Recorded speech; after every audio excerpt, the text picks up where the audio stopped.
some good progress after days and days and hours of searching the ARP website. I've tried to test fit ARP bolts, have bolts on here, search for hours, different stud length, bolt lengths, anything that could be comparable to what we received here.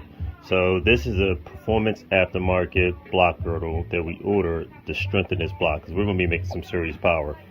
Now, I was not happy with the hardware that I received with this girdle, because this is good. This bolt isn't too bad at all, but it's rated at 12.9, which is a very heavy duty grade bolt. These surrounding here were supplied as at 8.8. Now think about this for a second. You have a solid girdle. This is a part right in the center where we want everything to be firmed here, but you also want your perimeter to be very strong and firm as well to prevent from any type of flexing. So if these are strong and these hold rigid in place, the next weakest link is going to be my surrounding perimeter bolts. And if these are soft metal 8.8, these can stretch out of place. So therefore, I'm kind of preventing the purpose of ordering this girdle. It will be mainly strengthened in here, but if these bolts stretch and flex, I'm taking away from the efficiency and effectiveness of this whole girdle. Luckily, I found some high performance bolts that's rated at 170 psi, if I can zoom in on there. And these things are very nice, high tensile strength. Greater torque can be applied because they're 12-point bolts. Got a 12-point head on it, so that is good, which we can apply greater force. I found that for here, as well as these also, the M6 hardware, which will surround the whole perimeter. That is excellent. And then I'll use some of the extra hardware as well to go around here. On top of that, I found the same exact bolt, but just also as a larger grade, the ones that will go inside here for bolting the transmission in. So we'll use these for in here and here.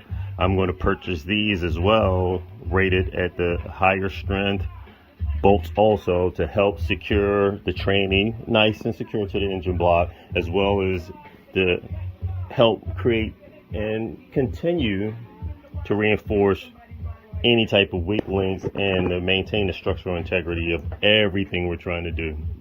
So finally making some good progress.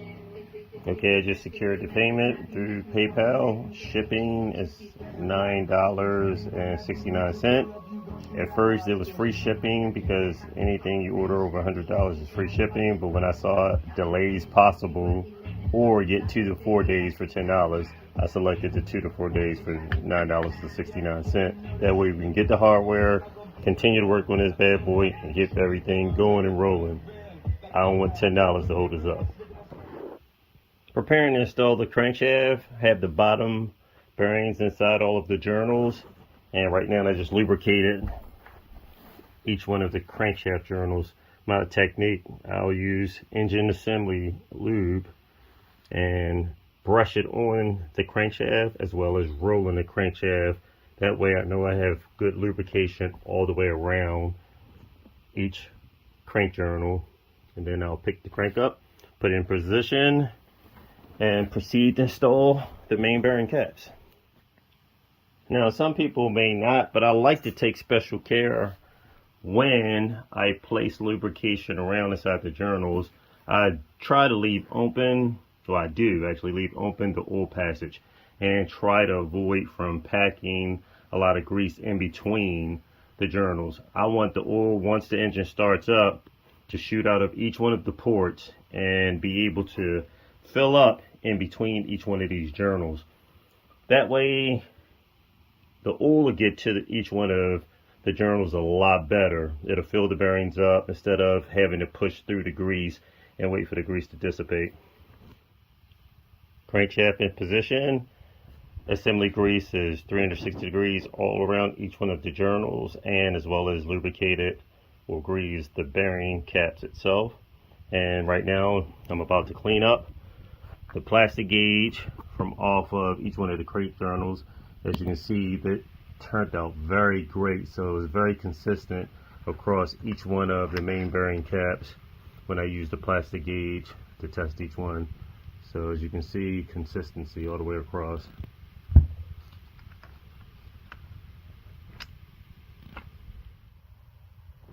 Okay, I've just cleaned all of the plastic gauge off of the bearings itself. So as you can see, I'm starting to prepare to use the assembly grease and lubricate each one of the bearings itself, so everything's nice and clean.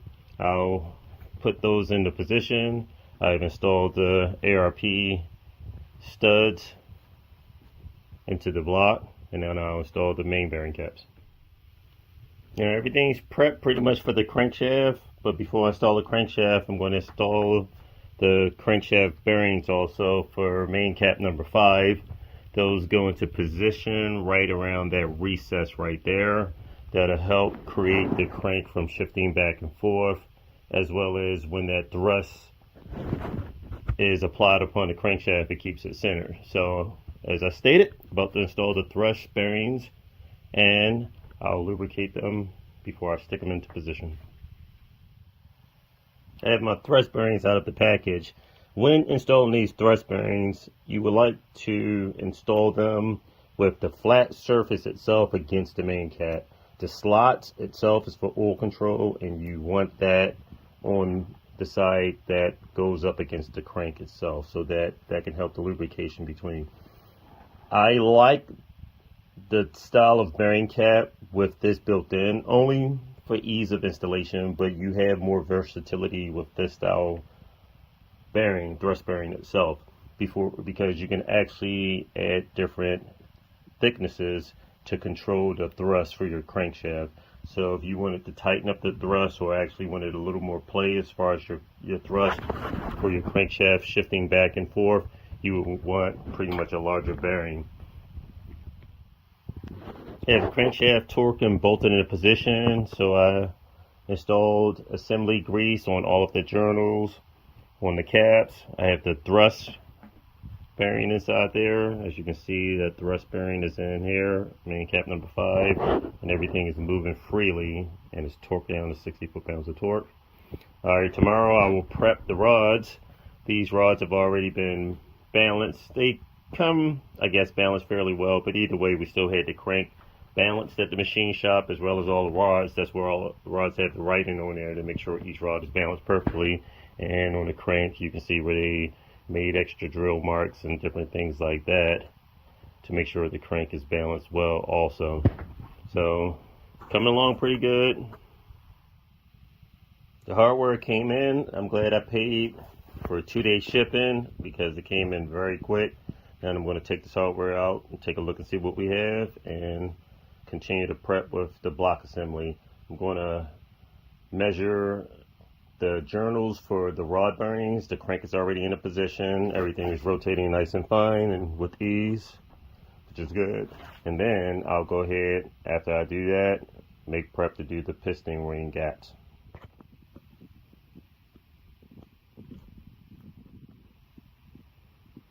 I had the hardware in the block, but I'm measuring the main bearing caps. Right here I have 57.37.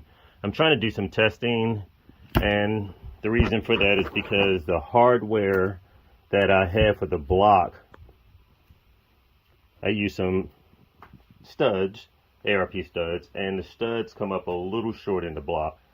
We have a block girdle, but what I wanted to do was make sure my hardware fits a lot better than the hardware that I received with the block girdle. Okay, from that dimension, I measured across the bolt hole right here.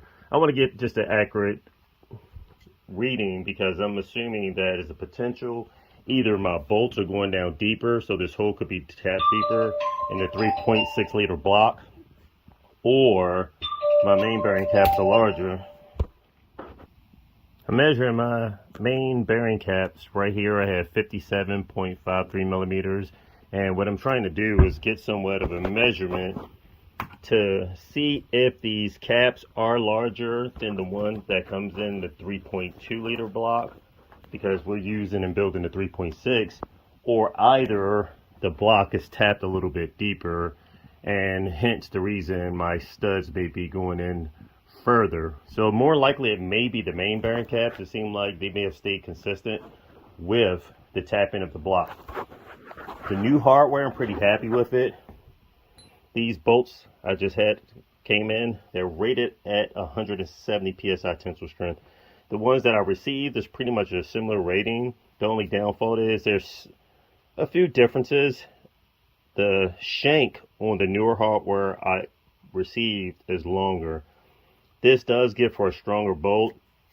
The bolt that I ordered also, I took several measurements.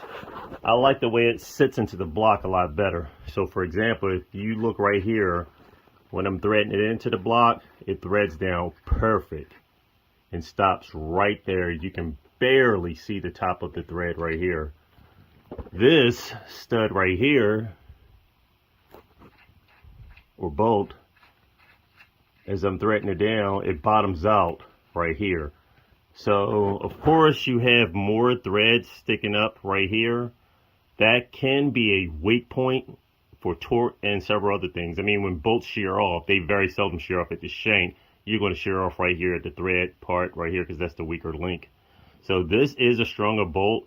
Another one of the things I like, because the shank is a little bit thicker in this area, you have less opportunity for the main bearing cap to walk back and forth on this. Sometimes creating what they call like a friction weld or roughing up the surface right here.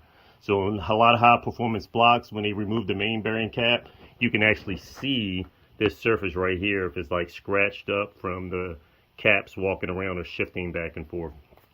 So I wanted to get some accurate and good measurement. Also, another thing, the stud fits very well in the block girdle, which I like. So drops in perfectly right here. No type of interference, as well as my socket fits in here perfectly for us to torque it down properly. So the hardware is looking very good. Very pleased with the results. Took a lot of measurements, but as I said before, you can see the original bolts, the studs right here, and how they actually come up short as far as torquing down on the studs that we have for this block. Another thing that I'm pretty happy that I came across also is a 12-point bolt also, just like the bolts that I ordered for the main bearing caps. These are rated at 170 psi tensile strength as well, and these are a grade 12.9. The original hardware that I received, this bag of hardware right here, these are only 8.8. One of the things that I described earlier that I do not like in a previous little video I made for myself is that if you imagine this torque plate right here, if I have nice studs going across here, rated as 12.9, that's going to keep this nice and solid for my block girdle. The only downfall is your perimeter bolts. If these are only at 8.8, there's the potential for bolt stretch. So I have hardware around my perimeter that could allow, if this block starts to flex back and forth, allow the smaller, weaker grade bolt to potentially stretch, and that's hindering and taking away the effectiveness of this block girdle. This block girdle is a lot more effective if I have consistent hardware all around the perimeter of this, as well as holding it down in the center. Grade 12.8 all the way across here, as well as 12.8 all around the perimeter. That sets it up for a nice solid foundation under this block to try to keep it as steady as possible. So we're working out pretty good with the build. Things are finally starting to turn around when I get all the parts that we've been waiting on. Another improvement that I'm pretty happy with the hardware that I tracked down and received is this hardware that I purchased is better than the hardware that I received with my block girdle. Now this I originally received was rated at a 12.9, which is pretty good as well. Only downfall is my perimeter studs for the block girdle was rated at an 8.8. So therefore we have a nice grade that's rated at 170 psi tensile strength potentially, maybe. I'm not sure the exact bolts on this, but it's still a 12.9. And this, of course, is an 8.8. So for example, around the perimeter of this block girdle, you can only imagine if I have all of these studs bolted down in the middle, or bolts, depending on what type of hardware you're using. If you have a weaker grade around your perimeter, that's allowing for some type of flex and distortion. So of course you want everything in here in the center holding tight. If that's a 12.9 and my block potentially starts to flex because of high horsepower, my weaker link is going to be my hardware going around the perimeter, which may potentially create bolt stretch and not securing this girdle to the base of this block as secure as you would want it.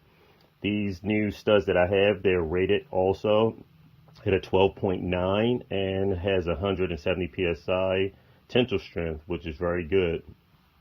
So we have some pretty nice hardware that will create and mount this a lot more secure than what we receive. Another thing that I'm pleased with also is the bolts that I received will drop down perfectly inside the hole, as well as my socket for torquing it fits in position perfectly. About to prep the rods, to check the rod clearance on the crankshaft. So these rods, you can see some of the markings on it from the machine shop. So apparently they had to do some balancing, and I'm glad they did, and they have everything balanced real well.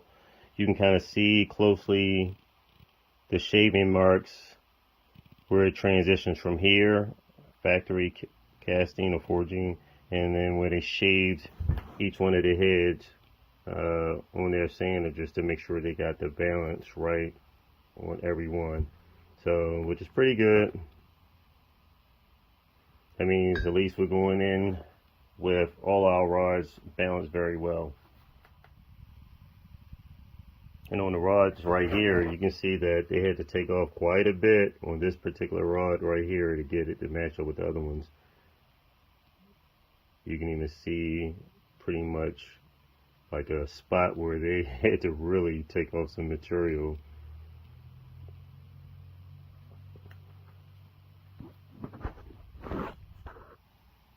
I'm about to remove the rod caps off of the end of the rod, and they're using ARP 2000 bolts with 7/16 head.